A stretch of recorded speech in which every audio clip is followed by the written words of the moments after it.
सदस्य त हुनुहुन्थ्यो नै।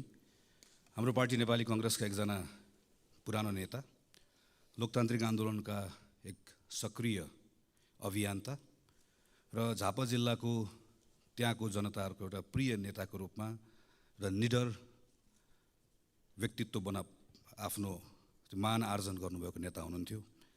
हिजो हामीले उहाँलाई गुमाएका छौँ। यो क्षणमा म उहाँलाई सम्झन चाहन्छु। अघिल्लो अधिवेशन हाम्रो लागि धेरै सम्झना योग्य रहेन। सरकार आफैले पनि यो कुरालाई स्वीकार गरेको छ। हामी संसदबाट सरकारले ल्याएका कामहरू समयमा टुङ्ग्याउँछु भन्ने हाम्रो बाचा छ। त्यो बाचामा हामी सबै प्रतिबद्ध छौँ नै। समितिले थुप्रै कामहरू गर्नुपर्नेछ, कानुनहरू बनाउनु पर्नेछ। कानुन बनाउने विषयका सन्दर्भमा पनि हामी आफैले पनि यो छोटो समयमा केही तितो अनुभवहरू गरेका छौँ। यी कुराहरूमा हामी सबै खुला हृदयले समीक्षा गर्न तयार छौँ भन्ने पनि पढ्न गएको हामीहरू देख्छौँ। हुन त कहिलेकाहीँ हामीहरू मिथ्याङ्कहरूको सहारा पनि लिन्छौँ। नेपालमा खास गरिकन चिकित्सा लगायतका कतिपय विषयका सन्दर्भमा हामीले भ्रामक धारणाहरू बनाएर राखेका छौँ, जो अहिले सार्वजनिक भएको छ। हामी त्यसलाई पढि पनि रहेका छौँ। त्यो उच्च शिक्षाको विधेयकमा यो संसदले हामीले काम गर्नुपर्ने छ। हाम्रो विश्वविद्यालयको स्वायत्तता, विश्वविद्यालयको सँगसँगै विविधता, विश्वविद्यालयले मौलिकता पनि कसरी कायम गर्ने, सँगसँगै विश्व बजारका निम्ति हाम्रो विश्वविद्यालय त्यो अनुकूल कसरी हुने भनेर हामीले कानुनमा सँगै काम गर्नुपर्नेछ। हाम्रो केटाकेटीहरू विद्यालयमा पढिरहेका छन् तर सिकिरहेका छैनन्। गणित सिकिरहेका छैनन्, विज्ञान सिकिरहेका छैनन्, अङ्ग्रेजी त अझै कम सिकिरहेका छन्। विज्ञान, गणित र अङ्ग्रेजी आएन भने अहिले हामी सूचना प्रविधिको जुन कुरा गरिरहेका छौँ, नलेज इकोनोमीको जुन कुरा गरिरहेका छौँ, नेपालले अघिल्लो पटक जुन हाम्रो ट्रेन छुट्यो भनिरहेका छौँ, अर्को पटक फेरि ट्रेन छुट्छ। सरकार चलाउने गरेको पार्टी, गठबन्धनकै पार्टीहरूको हामीले हेऱ्यौँ भनेदेखि पनि 2/3 बढी हाम्रा स्थानीय सरकारहरू छन्। प्रदेश सरकार 7 प्रदेशमा माथि प्रधानमन्त्रीलाई अनुकूल हुने गरिकन 7 प्रदेशका सरकारहरू छन्। त्यो प्रदेशले अहिले स्कुल एजुकेसनमा के काम गर्ने हो, त्यो सेवा प्रदायक संस्थाहरूमा जनशक्ति कसरी उपलब्ध गराउने, यी सबै विषयहरूका बारेमा अध्ययन पनि भएको छ। यसका बारेमा निर्णयहरू पनि भएका छन्। यसको बारेमा बाटो कसरी जाने भन्ने कुरा तय पनि भएको छ। गएको अगाडि राख्ने छौँ नै। यो बिचमा म पनि झापाबाट भैरवासम्म हुलाकी राजमार्गको बाटो हुँदै वरिपरिका समुदायहरूसँग अन्तर्क्रिया गर्दै गर्दै हिँडेँ। त्यहाँबाट हिजो काठमाडौँ फर्किएको छु। यो बिचमा मैले देखेँ कि हाम्रा पूर्वाधारहरूको अवस्था, चाहे त्यो ठुलो पूर्वाधार होस्, चाहे झापाको त्यो कन्काई पुल होस्, मोरङको रतुवामाई पुल होस्, वा धनुषाको कमलाको पुल होस्, वा बाटोमा परेका सिँचाइका ठुला आयोजनाहरू हुन् वा सानसाना आयोजनाहरू, चाहे सानो होस् चाहे मध्यम होस्, यी सबै आयोजनाहरूको बेहाल छ। पूर्वाधार समयमा बनेको छ, हाम्रै कामदारले गरेका छन्। हामी जसलाई ठेकेदार भनेर भन्छौँ, त्यो पनि एउटा व्यवसाय हो, निर्वाह गर्नुपर्नेछ। यस्ता सानसाना कामहरू किन गर्नुपर्ने छ भने यी साना कामहरूबाट जुन नागरिकहरूले केही परिवर्तन भएको महसुस गर्छन्, त्यसले आजको दिनमा टुटेको भरोसालाई फेरि जागृत गराउन सक्दछ। महोदय केशव कुमार बुढाथोकी संविधान सभाको निर्वाचित सदस्य त हुनुहुन्थ्यो नै। हाम्रो पार्टी नेपाली कांग्रेसका एकजना पुरानो नेता, लोकतान्त्रिक आन्दोलनका एक सक्रिय अभियन्ता र झापा जिल्लाको त्यहाँको जनताहरूको एउटा प्रिय नेताको रूपमा र निडर व्यक्तित्व आफ्नो मान आर्जन गर्नुभएको नेता हुनुहुन्थ्यो। हिजो हामीले उहाँलाई गुमाएका छौँ। यो क्षणमा म उहाँलाई सम्झन चाहन्छु, उहाँको परिवारप्रति हार्दिक समवेदना प्रकट गर्न चाहन्छु र उहाँप्रति भावपूर्ण श्रद्धाञ्जली अर्पण गर्छु। भर्खरै मात्र हामीले जानकारी प्राप्त गऱ्यौँ कि आदरणीय पद्मप्रसाद पाण्डे महासचिव नियुक्त हुनुभएको छ। म नेपाली कांग्रेस पार्टी, नेपाली कांग्रेसको सिङ्गो संसदीय दलको तर्फबाट मलाई बधाई दिन चाहन्छु र यो कार्यकालको सम्पूर्ण सफलताको कामना पनि गर्छु। हामी आजबाट अधिवेशनको एउटा नयाँ यात्रामा निस्किएका छौँ।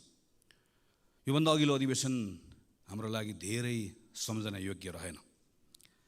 सरकार आफैले पनि यो कुरालाई स्वीकार गरेको छ। त्यही भएर यो पटक अघिल्लो अधिवेशनभन्दा फरक बनाउँछु भनेर हामीसँग बाचा गरेको छ। यो पटक म थुप्रै संसदलाई काम दिन्छु। खास गरिकन संविधान कार्यान्वयनसँग जोडिएका थुप्रै कानुनहरू बनाउनु बाँकी छन्। ती कानुनहरू बनाउनलाई संसदको यो अधिवेशनमा सांसदहरूलाई भ्याइ नभ्याइ हुन्छ भन्ने सरकारको बाचा छ। अर्थतन्त्रलाई चलायमान बनाउनका निम्ति पनि थुप्रै कानुनहरू परिमार्जन गर्नुपर्नेछ, कानुनहरू बनाउनु पर्नेछ। यी सन्दर्भमा पनि मैले काम गर्छु भनेर भनेको छ। संहिता कार्यान्वयन लगायतका विषयहरू पनि सरकारले प्राथमिकतामा राख्छु भनेर भनेको छ। हामी त्यसको प्रतीक्षा गरिरहेका छौँ। संसद स्वयं आफैले पनि अघिल्लो अधिवेशनभन्दा म अलिकति काम गर्ने तरिका बदल्छु भनेर हामीले अस्ति पहिलो दिनबाटै यो यात्रा सुरु गरेका छौँ। हामी अलिकति आफ्नो काम गर्ने तरिकालाई व्यवस्थित बनाउँछौँ। हामी एउटा कार्यतालिका बनाएर काम गर्छौँ। हाम्रो संसदीय समितिहरूलाई पनि हामी थप क्रियाशील बनाउँछौँ। हामी संसद समयमा चलाउँछौँ। हामी संसदबाट सरकारले ल्याएका कामहरू समयमा टुङ्ग्याउँछौँ भन्ने हाम्रो बाचा छ। त्यो बाचामा हामी सबै प्रतिबद्ध छौँ नै। संसदीय समितिहरूले पनि यही अनुरूप आफूलाई ढाल्नेछन् भन्ने हाम्रो अपेक्षा छ। संसदीय समितिहरूको विश्वसनीयताको प्रश्न पनि छ। कतिपय सन्दर्भमा हामीले निर्देशन दिनका निम्ति हतारो गरेका छौँ। कतिपय सन्दर्भमा आरोप प्रत्यारोप पनि गरेका छौँ। कतिपय सन्दर्भमा प्रक्रिया मिचिएको र अपारदर्शी भएको भन्ने विषयहरू पनि सँगसँगै उठेर आएको छ। यो सबै कुराले संसदीय समितिको विश्वसनीयता घटाउँछ। त्यो भनेको सिङ्गो संसदको विश्वसनीयता घटाउँछ। सरकार नयाँ ढङ्गले काम गर्छु भनिरहेको बेलामा व्यवस्थापिका संसदको नेतृत्व सम्माननीय सभामुखले व्यवस्थापिका संसदलाई फरक ढङ्गले चलाउँछु भनिरहेको बेलामा संसदीय समितिको नेतृत्व गर्ने हामी जो छौँ, हामी सबैले पनि हाम्रो संसदीय समितिलाई फरक ढङ्गले चलाउँछौँ भन्ने एउटा सङ्कल्प गर्नै पर्नेछ। हामीसँग विगतका अनुभवहरू छ। कहिलेकाहीँ एउटै विषयलाई दुईटा तीनटा संसदीय समितिहरूको क्षेत्राधिकार हो कि भनेर अलमल हुँदै गर्दा सँगै बसेर काम गरेका अनुभवहरू छन्। म क्षणमा स्वर्गीय रविन्द्र अधिकारीलाई सम्झिरहेको छु। जतिखेर उहाँ विकास समितिको सभापति हुनुहुन्थ्यो, म त्यो बेलामा कृषि जलस्रोत समितिको सभापतिको रूपमा काम गरिरहेको थिएँ। सम्माननीय स्वर्गीय सुशील कोइराला प्रधानमन्त्री हुनुहुन्थ्यो। कतिपय विषयहरूमा हामी सँगै एउटै समिति जस्तो बसेर सँगै काम गर्थ्यौँ, सरकारलाई बोलाउँथ्यौँ र त्यो बेलामा सरकारले पनि हाम्रो कुरालाई गम्भीरतापूर्वक लिन्थ्यो। आरोप प्रत्यारोप भन्दा फरक ढङ्गबाट पनि काम गर्ने ठाउँहरू छन् भन्ने सन्दर्भमा हामी सबैले सोच्नुपर्ने बेला आएको छ। यो अधिवेशनको दौरानमा संसदीय समितिले थुप्रै कामहरू गर्नुपर्नेछ, कानुनहरू बनाउनु पर्नेछ। कानुन बनाउने विषयका सन्दर्भमा पनि हामी आफैले पनि यो छोटो समयमा केही तितो अनुभवहरू गरेका छौँ। यी कुराहरूमा हामी सबै खुला हृदयले समीक्षा गर्न तयार छौँ भन्ने पनि म ठान्दछु। यही क्रममा हामी राजनीतिक दलहरू जो अहिले संसदभित्र छौँ, हामीले पनि आफ्नो काम गर्ने तरिका बदल्नु परेको छ। यो संसदको सबभन्दा ठुलो दल भएको हिसाबले नेपाली कङ्ग्रेस यो सन्दर्भमा आफूलाई अझै बढी जिम्मेवारीका साथमा प्रस्तुत गर्नुपर्छ भन्ने ठान्दछ। यही सोचेर हामीले भर्खरै बसेको संसदीय दलको बैठकबाट गम्भीरतापूर्वक छलफल गरेर एउटा सङ्कल्प गरेका छौँ कि यो पटकको संसदको अधिवेशनमा हाम्रो उपस्थितिलाई हामी थप जिम्मेवार बनाउनेछौँ। हामी आफूलाई थप क्रियाशील पनि बनाउनेछौँ र सरकारले संसदबाट जे कुराहरूको अपेक्षा गरेको छ, संसदको ठुलो दलको हिसाबले यो जिम्मेवारीका साथमा हाम्रो क्रियाशीलताले सरकारको त्यो अपेक्षा पुरा गर्नको लागि र आम नागरिकको संसदप्रतिको अपेक्षा पुरा गर्नका निम्ति हाम्रो भूमिका तदनुरूप गर्नेछौँ भन्ने हिसाबले हामीले आफ्नो बैठकबाट केही निर्णयहरू गरेका छौँ र त्यही निर्णयले अनुरूप यो अधिवेशनभरि हाम्रा सांसद साथीहरू चल्नुहुन्छ भन्ने कुरामा म आश्वस्त पार्न पनि चाहन्छु। तर यो सँगसँगै हामीले हाम्रो यो संसदलाई आम नागरिकसँग कसरी जोड्ने भन्ने पनि हेर्नुपर्नेछ। हिजोको मात्र एउटा तथ्याङ्क हामीले हेऱ्यौँ भने पर्यटकहरूबाट जति रकम नेपाल भित्रिन्छ, हामी 10 लाख पर्यटक पुग्यो भनेर भन्छौँ, त्योभन्दा बढी रकम नेपाली विद्यार्थीहरूले बाहिर पढ्नको लागि लिएर गए भन्ने तथ्याङ्क हामीले हिजो मात्र पढ्यौँ। हामीले आफ्नै वरिपरि पनि थुप्रै केटाकेटीहरू बाहिर पढ्न गएको हामीहरू देख्छौँ। हुन त कहिलेकाहीँ हामीहरू मिथ्याङ्कहरूको सहारा पनि लिन्छौँ। नेपालमा खास गरिकन चिकित्सा लगायतका कतिपय विषयका सन्दर्भमा हामीले भ्रामक धारणाहरू बनाएर राखेका छौँ। नेपालको वरिपरि सिमाना क्षेत्रमा दर्जनौँ नर्सिङ कलेजहरू खुलेका छन्, त्यहाँ हजारौँ विद्यार्थीहरू पढ्न गएका छन् भनेर कहिलेकाहीँ आफू आतङ्कित हुन्छौँ, अरूलाई आतङ्कित बनाउँछौँ।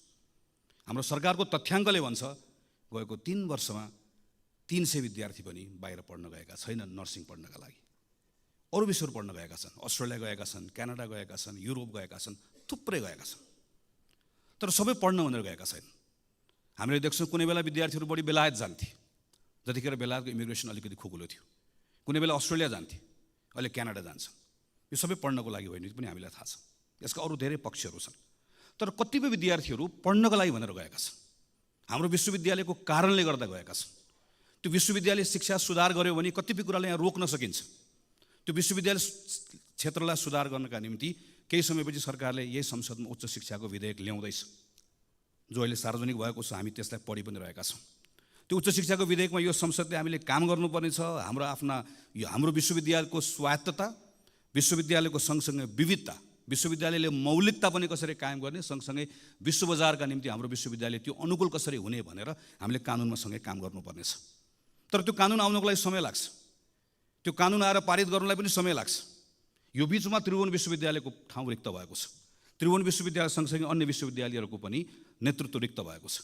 हामीले त्यो बेलामा सुधार गरौँला भनेर अहिले मौका पाएको बेलामा त्रिभुवन विश्वविद्यालयमा हिजो जे गल्ती गरेका छौँ त्यही कुरा दोहोऱ्यायौँ र मौका पाएको बेलामा सुधार गरेनौँ भने हामी यहाँभित्र उच्च शिक्षा सुधार गर्ने भनेर भनिराख्छौँ, छलफल गरिराख्छौँ, मान्य सांसदहरूले तथ्याङ्क प्रस्तुत गरिराख्नुहुन्छ, विद्यार्थी बाहिर गयो भनेर हामी रोइकराइ गरिराख्छौँ। तर संसदले आफूले पाएको जिम्मेवारी हामीले उच्च शिक्षाको विधेयक ठिक ढङ्गले बनाएनौँ र सरकारले मौका पाएको बेलामा त्रिभुवन विश्वविद्यालय, पूर्वाञ्चल विश्वविद्यालय, पोखरा विश्वविद्यालय लगायतको नेतृत्वहरू भागवण्डा नगरिकन विश्वविद्यालयको नेतृत्वको नियुक्ति हेर्दाखेरि नै कुनै पनि नागरिकले टिप्पणी गर्न नसक्ने गरिकन बनाउने मौकाबाट चुक्यो भने हाम्रा कुरा मात्रै हुन्छन्। हामीले यहाँ संसदबाट गर्ने काम र सरकारबाट गर्ने कामलाई आम नागरिकका यी विषयहरूसँग जोड्न सक्छौँ कि सक्दैनौँ। हाम्रो अहिले विद्यालयहरूमा केटाकेटीहरू पढ्न गइरहेको देशैभरि देख्छौँ हामीहरू। थुप्रै विद्यालयहरू खुलेका छन्, विद्यालयको भवन पनि बनेका छन्। तर एक कक्षामा 100 जना विद्यार्थी भर्ना भएको विद्यार्थीहरू 10-12 कक्षामा पुग्दै गर्दा 30-32 जना विद्यार्थीहरू मात्र बाँकी रहन्छन्। त्योभन्दा पनि डरलाग्दो कुरा अर्को, हाम्रो केटाकेटीहरू विद्यालयमा पढिरहेका छन् तर सिकिरहेका छैनन्। गणित सिकिरहेका छैनन्, विज्ञान सिकिरहेका छैनन्, अङ्ग्रेजी त अझै कम सिकिरहेका छन्।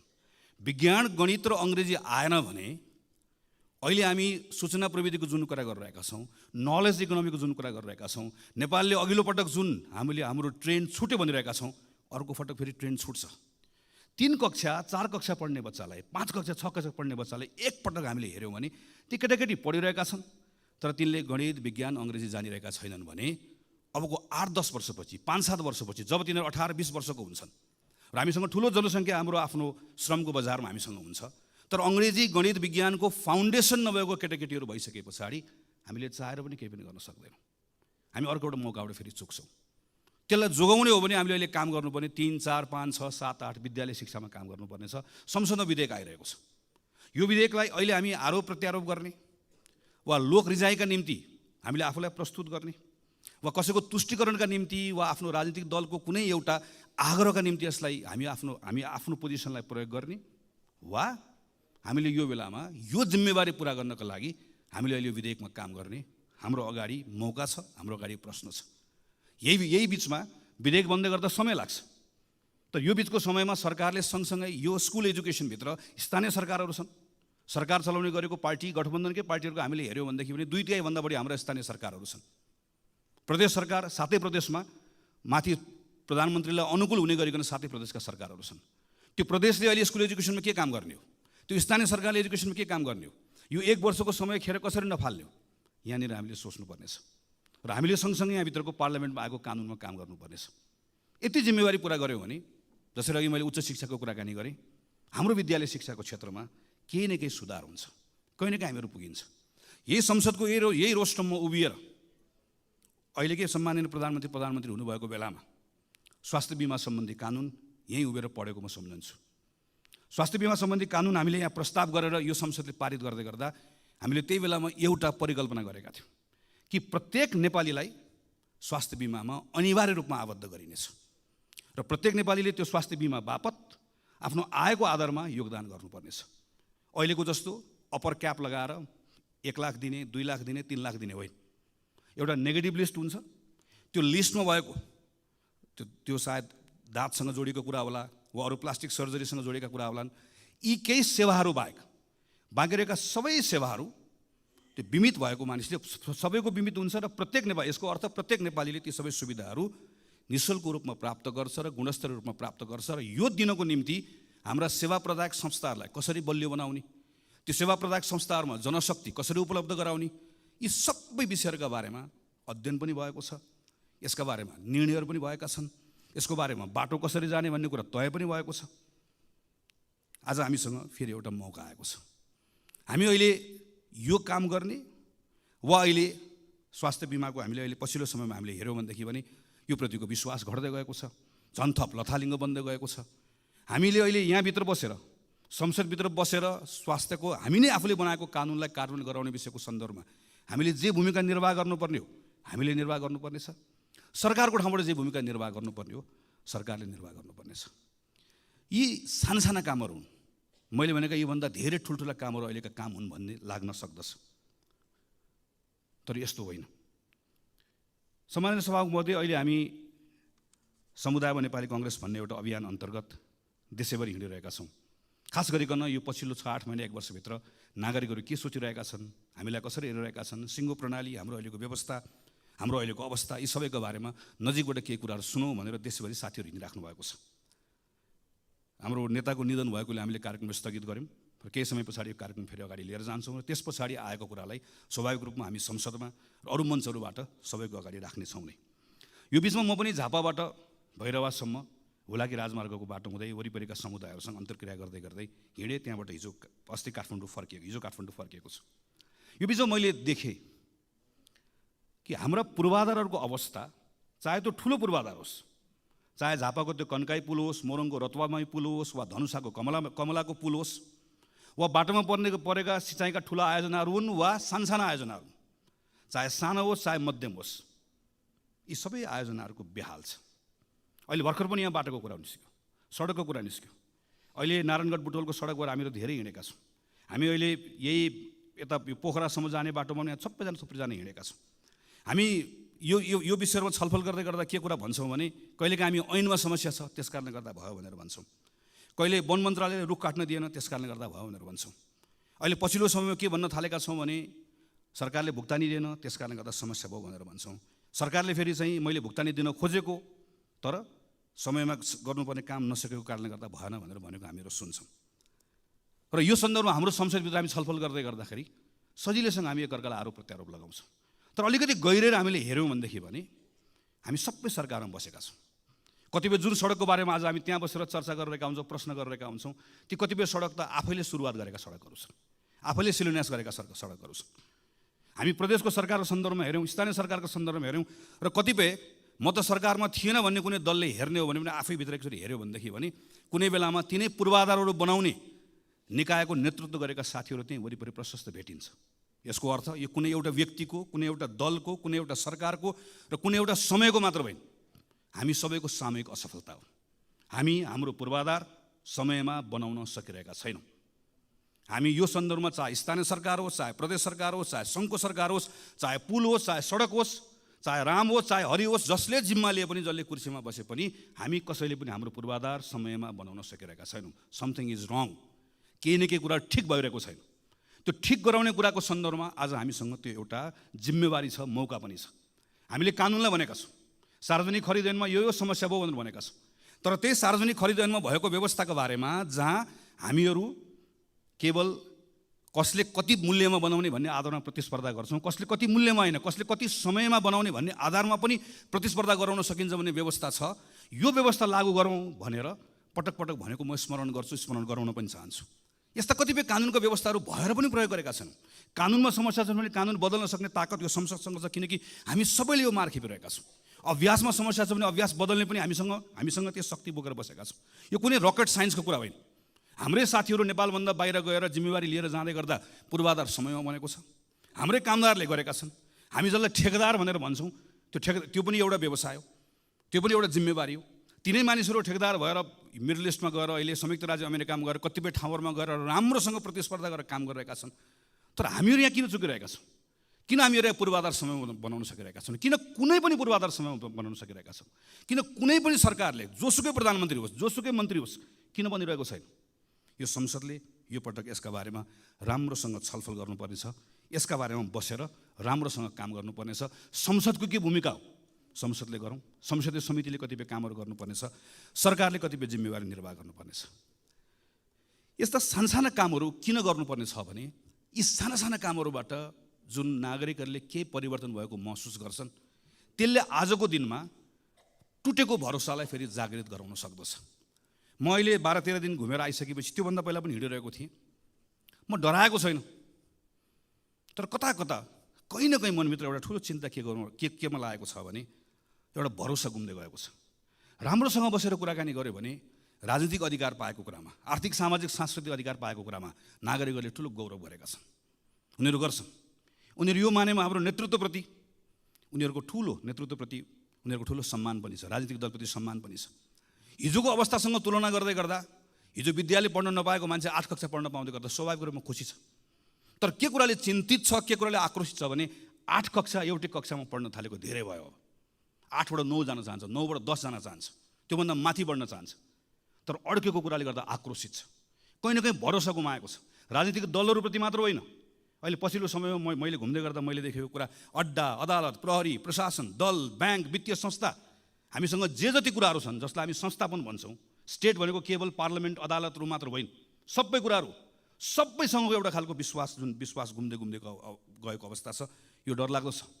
यो विश्वासलाई हामीले पुनर्स्थापित गर्नै पर्छ, यो हामी सबैको जिम्मेवारी हो। यो विश्वास पुनर्जागृत गर्न सकिएन, भरोसा फेरि स्थापित गर्न सकेन भने हामी सबैले गुमाउने अवस्था आउँछ। यसका निम्ति फेरि पनि सबभन्दा बढी काम गर्नुपर्ने, सबभन्दा बढी जिम्मेवारी लिनुपर्ने सरकार सञ्चालन गर्नेले नै हो। सरकार सञ्चालन गर्ने कुरामा फेरि पनि सरकारको नेतृत्व गर्नेले नै हो। मैले यो संसदमा पटक पटक उभिएर त्यस कारणले भनेको छु र फेरि पनि त्यो कुरा दोहोऱ्याउन चाहन्छु, प्रधानमन्त्री नै हो, प्रधानमन्त्री लिडर हो, प्रधानमन्त्री क्याप्टेन हो। प्रधानमन्त्रीले सरकार सञ्चालन गर्दै गर्दा सबैलाई सँगै लिएर गएर अपेक्षित परिणाम दिन सक्दै गर्दा त्यसले एउटा विश्वास जागृत गराउन सक्छ। हामीले अस्ति मात्रै 1 वर्षको आफ्नै कार्यकालको समीक्षा गरेर प्रधानमन्त्रीले केही कुराहरू घोषणा गरेको सुन्यौँ।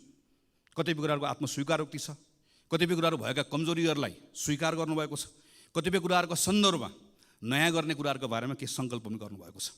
तर त्यही पुसबाट यहाँसम्म आइपुग्दै गर्दाका केही महिनाभित्रका गतिविधिहरू हामीले हेऱ्यौँ भनेदेखि पनि प्रयासहरू गर्न खोजिएको छ, तर अझै पनि त्यहाँ ठिक ढङ्गबाट त्यसलाई त्यो लय पक्रेको छैन भन्ने हामीले महसुस गरेका छौँ। मलखाद नपाएको कुरा यो संसदमा मैले गर्न थालेको 64-65 सालदेखि प्रत्येक वर्षको सिजन हुन्छ। हामी ठ्याक्क अब चैत वैशाखतिर आएपछि मलको बारेमा कुरा गर्छौँ, ठ्याक्क हामी असार आएपछि विपदको बारेमा। संसदको क्यालेन्डर बनाउँदै गर्दा मलको कुरा गर्ने, एसएलसीमा फेल भएको कुरा गर्ने भने क्यालेन्डर बनाइदिए पनि हुन्छ। कुन समयमा कुन महिनामा के को कुरा हुने भन्ने कुरा, यसमा हामी गएको 10, 12, 15 वर्षदेखि लगातार त्यही विषयमा त्यो महिनामा ठ्याक्क कुरा गर्छौँ, त्यसलाई बिर्सन्छौँ, फेरि अर्कोचोटि आउँछ अर्को कुराकानी गर्छौँ। अहिले यस्ता लामो समयदेखि रोकिएका विषयहरूमा केही गर्नुपर्छ भनेर प्रधानमन्त्रीले छलफल गरेको हामीले देख्यौँ। तर छलफल गरिसके पछाडि आज छलफल भयो, मैले भनेको 10 दिनभित्रमा 15 दिनभित्रमा यति काम गर्ने भनेर निर्देशन दिएको पनि हामीले पढ्यौँ। योभन्दा अगाडिको प्रधानमन्त्रीले निर्देशन नदिएकोले अहिले मैले निर्देशन दिएकोले गर्दा हुन्छ भन्ने सोचबाट बाहिर निस्कनुपर्छ। निर्देशनले हाम्रो समस्याको समाधान गर्दैन। प्रधानमन्त्रीले निर्देशन दिएको देखेपछि मन्त्रीले पनि निर्देशन दिने हो, मन्त्रीले दिएको देखेपछि संसदीय समितिले पनि निर्देशन दिने हो, सबैले सबैलाई निर्देशन दिने मात्रै हो। स्थानीय सरकारहरूको हालत यही छ, प्रदेशको सरकारको हालत यही छ। त्यसैले यहाँभित्र हाम्रो समस्याको समाधान खोज्नका निम्ति अतिरिक्त पहल कदमी चाहिएको छ। त्यसैले म फेरि दोहोऱ्याएर भन्छु कि प्रधानमन्त्रीले त्यो सिंहदरबारभित्र प्रधानमन्त्रीको कुर्सीमा बसेर दिनको 10 देखि 5 बजेको समय, जसरी एउटा कुनै संस्थाको प्रमुखले जसले संस्थाको नेतृत्व गरेको हुन्छ, दिनको निश्चित समय आफूले दिएको जिम्मेवारी भन्दा बाहेक अरू कुनै जिम्मेवारीको बारेमा चिन्तन गर्दैन, सोच्दैन, त्यसैलाई प्राथमिकतामा राख्छ। नेपालको प्रधानमन्त्रीले पनि त्यसै गरिकन काम गर्नै पर्छ। त्यसपछि मात्रै त्यो उपलब्ध भएको समयको बिचमा गरिने छलफलले समस्या पनि देखाउँछ, समस्याको पहिचान पनि हुन्छ, समाधान कसरी खोज्ने भन्ने कुरा पनि जान्छ र त्यसैले हामीलाई टुङ्गोमा पनि पुर्याउँछ। काम गर्ने तरिका नबदलिकन फरक परिणाम आउँदैन। उही काम गरेर फरक परिणामको अपेक्षा गर्ने कुरा केवल मूर्खता मात्रै हुन्छ। त्यसको सुरुवात स्वयं प्रधानमन्त्रीबाट गरिनुपर्छ। नागरिकहरूको बिचमा अर्को भएको ठुलो आक्रोशको विषय भनेको सुशासनको विषय हो। सुशासनको सन्दर्भमा हाम्रा संवैधानिक निकायहरूले अत्यन्त पारदर्शी ढङ्गले नै काम गर्ने हो। यो सरकारको कुरा मात्र होइन, राज्यको अरूको निकायहरूको पनि त्यत्तिकै दायित्व छ। संविधानले सृजना गरेका संस्थाहरूले पारदर्शी ढङ्गले काम गर्नुपर्ने छ। उसको विश्वसनीयतामाथि पनि प्रश्नहरू उठेका छन्, ती विश्वसनीयताले काम गर्नुपर्ने छ। सम्मानित अदालतको पनि यसमा भूमिका छ, संसदीय समितिहरूको पनि भूमिका छ। तर फेरि पनि सबभन्दा ठुलो भूमिका सरकारकै छ। सरकारले सुशासनको सम्बन्धमा मैले काम गरेँ भनेर हुँदैन। सरकारले गरेको कामहरू नागरिकले महसुस गर्न पाउनुपर्छ। नागरिकहरू आफैले त्यो कुरालाई नजिकबाट निहालेर हेरेका हुन्छन्। सरकारले गरेको काममा कुनै पूर्वाग्रह नहोस्, तर सँगसँगै सरकारले गरेको काम, सुशासनका निम्ति गरेका पहल कदमीहरू कतैबाट प्रभावित पनि नहोस्।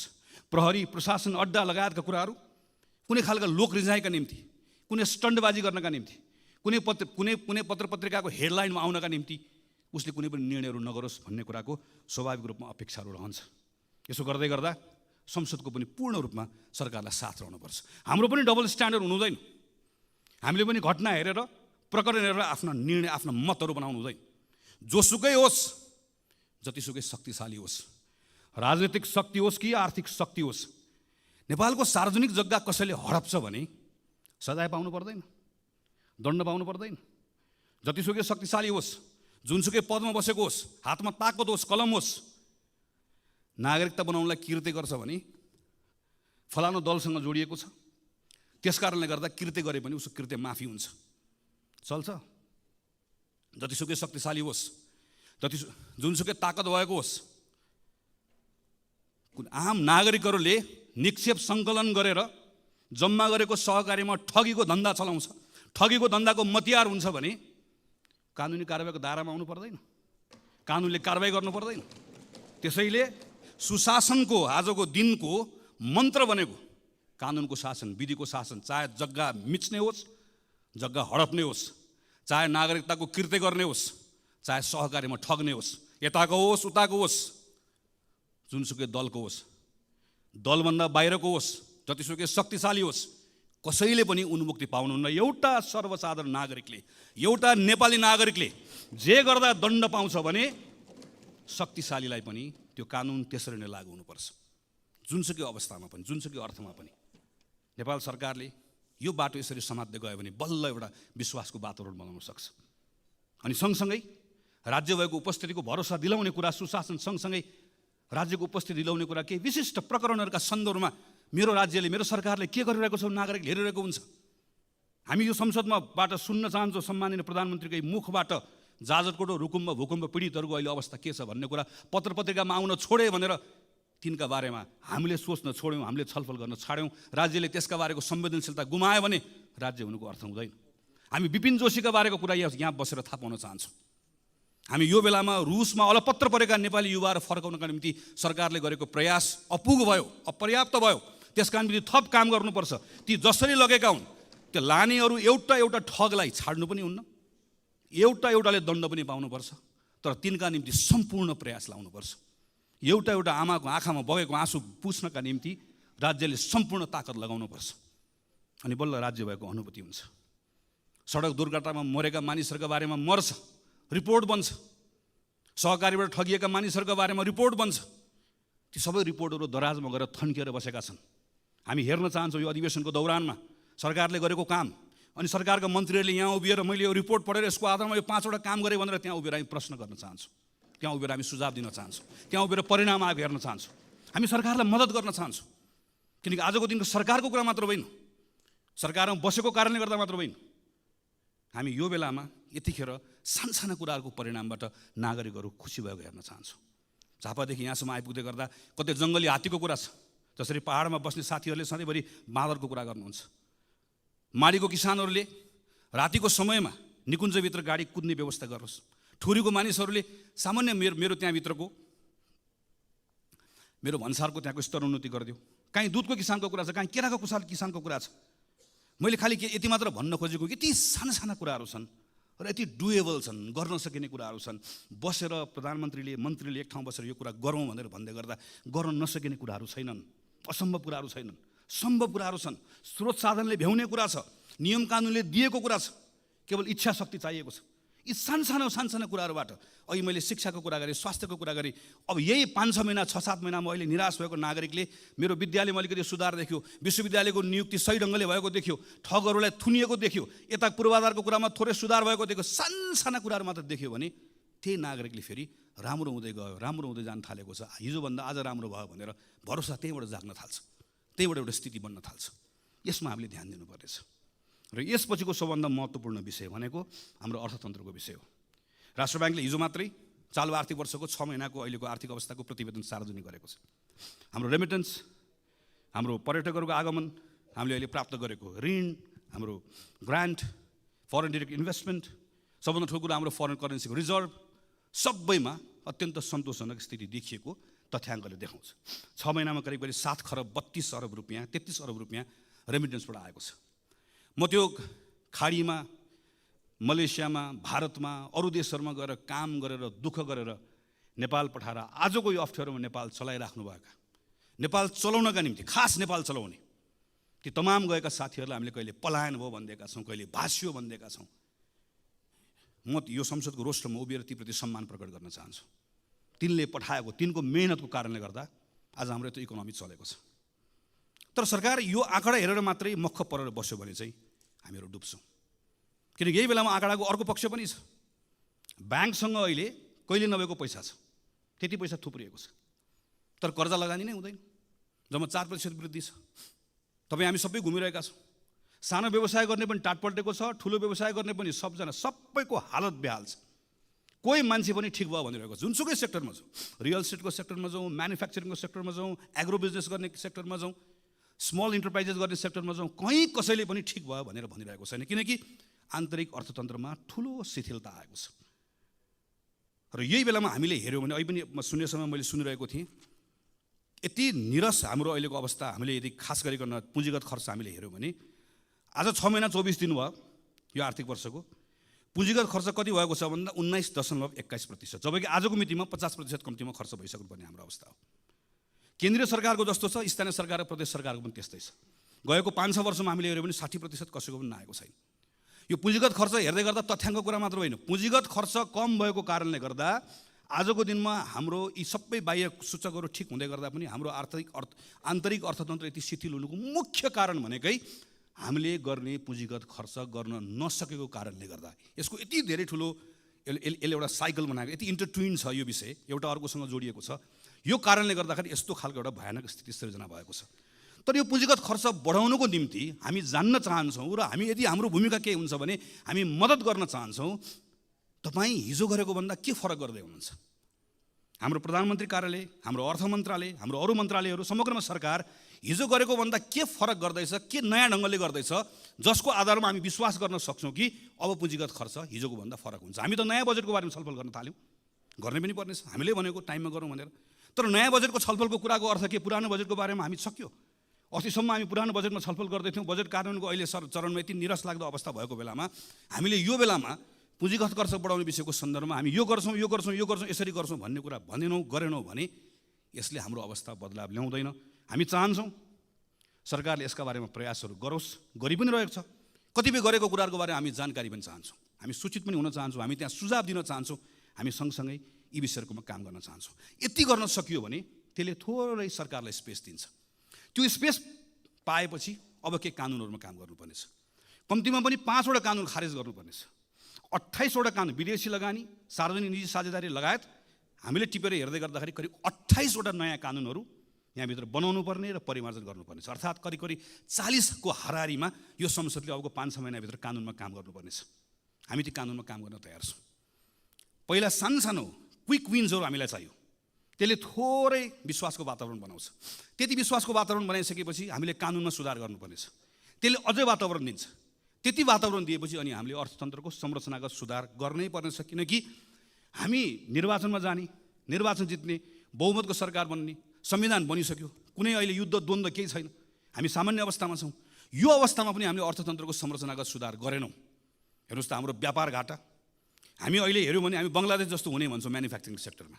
हाम्रो अहिले करको दर जुन छ, करको यो दर राखेर हामी बङ्गलादेश जस्तो हामी म्यानुफ्याक्चरिङ सेक्टर बन्न सक्छौँ। हामी पर्यटनमा यत्रो ठुलो आशा गरिरहेका छौँ। तर आजको दिनमा हाम्रो म्यानुफ्याक्चरिङ सेक्टर लगायतको यी सेक्टर्सहरूबाट हामीले रोजगारी सृजना गर्न सकेनौँ भनेदेखि भने हाम्रो अर्थतन्त्रको हालत अहिले जे छ अझ योभन्दा पनि कमजोर बन्दै जान्छ। हाम्रो अर्थतन्त्रमा संरचनागत सुधार नगरिकन हाम्रो अवस्था बदलिन्न। संरचनागत सुधारको लागि पहिलो पाइला नचालिकन गन्तव्यमा पुगिन्न। पहिलो पाइला चाल्नको लागि आत्मविश्वास चाहिएको छ। आत्मविश्वासको लागि अहिले केही सुधार गर्नुपर्नेछ। सानो सुधार गऱ्यौँ थोरै ठाउँ दिन्छ, थोरै ठाउँमा बसेर कानुनी सुधार गरौँ अझै ठुलो ठाउँ दिन्छ, अनि त्यो ठुलो ठाउँले आत्मविश्वास दिन्छ। त्यसपछि हामीले संरचनागत सुधार हामीले गर्नै पर्छ। हाम्रो अहिलेको जस्तो एग्रिकल्चर राखेर, अहिलेको जस्तो म्यानुफ्याक्चरिङ राखेर, अनि अहिलेको जस्तो हाम्रो यति यो खालको सर्भिस सेक्टर राखेर, अनि सर्भिस सेक्टरको हाम्रो कन्ट्रिब्युसन चाहिँ 60%भन्दा बढी सर्भिस सेक्टरको भनेर हामीले भन्ने, तर हाम्रो सर्भिस सेक्टर जुन खालको छ यो खालको सर्भिस सेक्टर राखेर हामी कहीँ पनि पुग्दैनौँ। हामीले एउटा ठुलो जम्प गर्नुपर्ने छ। त्यो जम्प गर्नुको लागि हामीलाई एउटा ठुलो आधार चाहिएको छ। यसका निम्ति सम्मानित सभामुख महोदय, योभन्दा राम्रो मौका कहिले आउँछ? संविधान बन्यो, संहिता आयो, सङ्घ छ, प्रदेश छ, सबैतिर अहिले एक खालको अनुकूलता छ, सबैतिर एउटा खालको वातावरण छ। हामीलाई कुनै बाह्य कारणले गर्दा अप्ठ्यारो भएको छैन। हामी सबै सहजतामा छौँ। हामी सबै सहजतामा भएको बेलामा पनि नेपाल सङ्कटमा छ, नेपाल अप्ठ्यारोमा छ भनेर भन्ने हो भने चाहिँ सजिलो चाहिँ कहिले हुने हो? के भयो भने चाहिँ नेपाललाई सङ्कटबाट बाहिर निकाल्ने हो त हामीले। त्यसरी यो बेलामा फरक ढङ्गले काम गर्ने कुरामा सरकारले सोचोस् भन्ने हो। र नेपाली कङ्ग्रेस पार्टी हामी संसदको ठुलो दलको हिसाबले यो अभियानमा हामी सरकारमा छौँ, हाम्रो जिम्मेवारी छ, त्यहाँ पनि छँदैछ। हामी यो संसदको यो ठाउँबाट पनि सरकारले बनाउने कानुन, सरकारले यहाँबाट खोजेका तमाम कुराहरूका सन्दर्भमा हामी सहयात्रा गर्न चाहन्छौँ, हामी सँगसँगै मद्दत पनि गर्न चाहन्छौँ। यी सबै विषयहरू छलफल गर्दै गर्दा संविधानको अर्को पाटो हामीले बिर्सनौँ न। हामीले संविधानमा दलितका बारेमा कुरा गरेका छौँ, मधेसीका बारेमा कुरा गरेका छौँ, महिलाका बारेमा कुरा गरेका छौँ, अल्पसङ्ख्यकका बारेमा कुरा गरेका छौँ। यी तमाम विषयहरूको कुराकानी गर्दै गर्दा यो केवल बोल्ने विषय मात्र होइन, केही समयपछि संसदमा निर्वाचनको ऐन आउँदैछ, राजनीतिक दल सम्बन्धी ऐन आउँदैछ। यी तमाम कानुनहरूमा छलफल गर्दै यो पटक संसदले यहाँभित्र फेरि के हाबी नहोस् भन्नेतर्फ सचेत रहनै पर्छ भने संविधानको त्यो मर्म जसले दलित, महिला, मधेसी, मुस्लिम सबैको, अल्पसङ्ख्यक सबको समान प्रतिनिधित्वको कुरा गर्छ, समान हैसियतको कुरा गर्छ, हाम्रा कानुनहरू पछाडि नफर्क्यौँ, हाम्रा कानुनहरू यो त्यो रिग्रेसिभ बाटोमा नजाओस् भन्नेतर्फ पनि संसदको यो अधिवेशनमा हामीले यथेष्ट ध्यान पुर्याउनु पर्नेछ। पछिल्लो समयमा हामी के देख्दै गएका छौँ भने डेमोक्रेसीको एउटा सुन्दर पक्ष भनेको असहमति राख्न पाउने कुरा हो, आफ्नो फरक मत राख्न पाउने कुरा हो। तर केन्द्र कतिपय ठाउँमा सङ्घको सरकार पनि हामी कतिपय ठाउँमा अनुदार हुँदै गर्दा त्यसको सिको प्रदेशको सरकारले, त्यसको सिको स्थानीय सरकारहरूले गर्न थालेर एउटा नागरिकका समूहले आफ्नो मागहरू राख्दै गर्दा, हाम्रा असहमतिहरू राख्दै गर्दाखेरि हाम्रो सिभिक स्पेसहरू हामीले खुम्चाउँदै जाँदै गर्दा, साँगुरो बनाउँदै जाँदै गर्दा यसले अनुदार चेहरा देखाउने, चरित्र देखाउने मात्र होइन, त्यसले त्यो डेमोक्रेसीको सबैभन्दा सुन्दर पक्षलाई सङ्कुचित गर्दै गर्दा यो प्रतिको विश्वास पनि उड्दै जान्छ। यो तर्फ पनि सरकार सचेत रहनुपर्नेछ र संसद पनि सचेत रहनुपर्नेछ। हामीले पनि सरकारलाई यो सन्दर्भमा हामी यो त्यो नभनिकन उसलाई सचेत गराउनु पर्ने, उसलाई ख्याल गराउनु पर्नेछ कि डेमोक्रेसीमा यहाँ संसदभित्र मात्र होइन, संसदमा हामीले सरकारलाई औँला तेर्साउन पाएको जस्तै नागरिकले पनि रत्न पार्कमा बसेर सरकारलाई औँला तेर्साउन पाउनुपर्छ, चाहे त्यो स्थानीय सरकार होस्, चाहे त्यो सङ्घको सरकार होस्। त्यो स्पेस यदि खुम्चिँदै गयो, साँगुरो हुँदै गयो भने त्यो आक्रोश सिङ्गो प्रणालीले थेग्नुपर्ने अवस्था आउँछ, जुन हामीले थेग्न नसक्ने अवस्था बन्न सक्दछ। त्यसैले सम्माननीय सभामुख महोदय, नेपाली कङ्ग्रेस पार्टीको तर्फबाट हामी यो पटकको यो अधिवेशन यसपटक हाम्रै माग, हामी सबैको माग रह्यो, हामी बजेटको प्री बजेट छलफल पनि अहिले गर्दैछौँ। यसलाई पनि हामी सार्थक बनाउन चाहन्छौँ, यो औपचारिकता मात्र नहोस् भन्ने चाहन्छौँ। हामी सरकारले भनेका तमाम जुन कमिटमेन्ट अनुसारको कानुनहरू यो संसदको अधिवेशनमा आओस् भन्ने चाहन्छौँ। त्यो सक्रियतापूर्वक त्यसमा हामीहरू भाग लिएर अन्य दलहरूसँग पनि सहकार्य गरेर हामी छिटोभन्दा छिटो हाम्रो संविधानको मर्म अनुसारको कानुनहरू बनाएर यहाँबाट पारित होस् भन्ने अवस्था होस् भन्ने हामी चाहन्छौँ। यो अधिवेशनमा सम्माननीय सभामुख महोदयले प्रारम्भमा भन्नुभएको जस्तै यसलाई हामी जिम्मेवार बनाउँछौँ, व्यवस्थित बनाउँछौँ, तर सँगसँगै सांसदहरूले राख्नुभएको कुराहरू चाहे शून्य समयमा होस्, चाहे विशेष समयमा होस्, यहाँबाट उठेका ती प्रश्नहरू केवल प्रश्नका रूपमा मात्र नहोस्, सरकारले निरन्तर रूपमा त्यसको जवाफ दिने अवस्था बनोस्। हामी यो सन्दर्भमा काम होस् भन्ने चाहन्छौँ। हामी यो बिचको समयमा यहाँभित्र दलहरूका बिचमा कैयन कुराहरू छन्, चाहे त्यो टिआरसीको कुरा होस्, चाहे हाम्रो अन्तर्राष्ट्रिय सम्बन्धको कुरा होस्, कतिपय कुराहरूमा हामीले एउटा साझा धारणा बनाउनु पर्नेछ, समान धारणा बनाउनु पर्नेछ। संसदभित्र हुने छलफलले, यहाँभित्र हुने वाद विवादले, यहाँभित्र हुने बहसले एकतालाई बल पुऱ्याओस्, चाहे त्यो शान्ति प्रक्रिया टुङ्ग्याउने सन्दर्भमा होस्, चाहे त्यो हाम्रो अन्तर्राष्ट्रिय सम्बन्ध यो दल त्यो दल नभनिकन नेपालको अन्तर्राष्ट्रिय सम्बन्धलाई सबैले अन गर्ने हाम्रो आफ्नो अन्तर्राष्ट्रिय सम्बन्ध बनाउने कुराको सन्दर्भमा, चाहे अहिले अप्ठ्यारोमा परेका इकोनोमीका कतिपय कुरालाई सुधार गर्ने विषयका सन्दर्भमा हाम्रोभित्र हुने यहाँभित्रको छलफलले, प्रश्नले, वाद विवादले, यहाँभित्रको बहसले त्यसलाई बल पुऱ्याओस्, अझै सँगै काम गर्ने कुरामा त्यसलाई ताकत दियोस्। हामी यो चाहन्छौँ र यसका सन्दर्भमा नेपाली कङ्ग्रेस पार्टीको तर्फबाट सम्पूर्ण रूपमा हाम्रो कमिटमेन्ट छ। हामीले यो पटक अस्ति भर्खर बसेको संसद दलको बैठकको निर्णयमा भनेका छौँ, संविधानको रक्षा, यो व्यवस्थाको सुदृढीकरण र आम नागरिकहरूले व्यवस्थासँग गरेको जुन अपेक्षा छ त्यसलाई पुरा गर्ने भन्दा आजको दिनमा हाम्रो लागि अर्को कुनै विषय छैन, हाम्रो लागि अर्को कुनै प्राथमिकता छैन, त्यो नै हाम्रो लागि सर्वोपरि छ। त्यही मान्यताका साथमा यो पटकको संसदको अधिवेशनभरि यो हाम्रो पार्टीको तर्फबाट यहाँ उपस्थित रहनुभएको सबै सांसद साथीहरूले व्यक्तिगत रूपमा पनि र कतिपय ठाउँमा संसदीय समितिभित्र सबै ठाउँमा कानुन निर्माण गर्ने कुरामा, संसदको बहसमा, छलफलमा यी सबै कुराहरू सकारात्मक ढङ्गबाट जिम्मेवारीका साथमा क्रियाशील भएर कानुनहरू निर्माण गर्ने कुरा निष्कर्षमा पुगोस्। सरकारमाथि निरन्तर प्रश्न पनि होस्, कतिपय ठाउँमा प्रतिरोध पनि होस्, बहस पनि होस्, छलफल पनि होस्, सुझाव पनि होस्, सहकार्य पनि होस्। यी विषयका सन्दर्भमा हाम्रा सांसद साथीहरूले काम गर्ने भन्ने सन्दर्भमा जुन स्वाभाविक पनि छ, तर अझै बढी जोड दिएर हामीले अस्ति भर्खर भएको बैठकबाट निर्णय गरेका छौँ। त्यसैले आज पहिलो हाम्रो पार्टी दलको तर्फबाट आफ्नो विषयहरू राखेर आफ्नो विषयहरू टुङ्ग्याउने क्रममा म सिङ्गो सम्मानित सभामुख महोदय मार्फत सिङ्गो संसदलाई यो कुरामा आश्वस्त पार्न चाहन्छु कि जसरी यो अहिलेको यो अधिवेशन यसलाई सार्थक बनाउने भनेर सरकारले, सम्माननीय सभामुख महोदयले, सबै राजनीतिक दलका शीर्ष नेताहरूले, हामी सबैले एउटा सोच बनाएका छौँ, सङ्कल्प बनाएका छौँ। यो सङ्कल्पलाई पुरा गर्ने साथमा हामी नेपाली कङ्ग्रेस पार्टीको तर्फबाट 100% हाम्रो यसमा संलग्नता रहन्छ, 100% हाम्रो सक्रियता रहन्छ र हामी अन्य दलहरूसँग, संसदभित्र रहनुभएका तमाम अरू सबै दलहरूसँग कानुन निर्माण गर्ने कुरा, सुशासनका कुरा, भ्रष्टाचार अन्त्य गर्ने कुरा र हाम्रो अर्थतन्त्रलाई चलायमान बनाउने कुरा र संविधानलाई कार्यान्वयन गर्ने कुरा, खास गरिकन संघीयताको कार्यान्वयन गर्ने कुरा, सुशासनको कुरा लगायतका तमाम विषयहरूका सन्दर्भमा हामी सहकार्य पनि गर्न चाहन्छौँ। ती सहकार्यको त्यो सहकार्य गर्ने विषयको सन्दर्भमा पनि हामीहरू खुला छौँ र हामी किन पनि यो ठान्दछौँ भने आजको यो घडी, अहिले यो बेलाको समय यत्रो सफलता प्राप्त गरिसकेपछि यही संविधान सभामा, पहिलो संविधान सभा त्यसका दृश्यहरू याद छ, दोस्रो संविधान सभा त्यसको दृश्यहरू याद छ, त्यति अप्ठ्यारो समयहरू हामीले पार गरेर आयौँ। आज त धेरै सहजता छ, धेरै अनुकूलता छ, तर यो सहजता र अनुकूलताको बिचमा पनि एक प्रकारले सम्माननीय सभाको महोदय राजनीतिक दलहरूको अग्नि परीक्षाको जस्तो समय छ।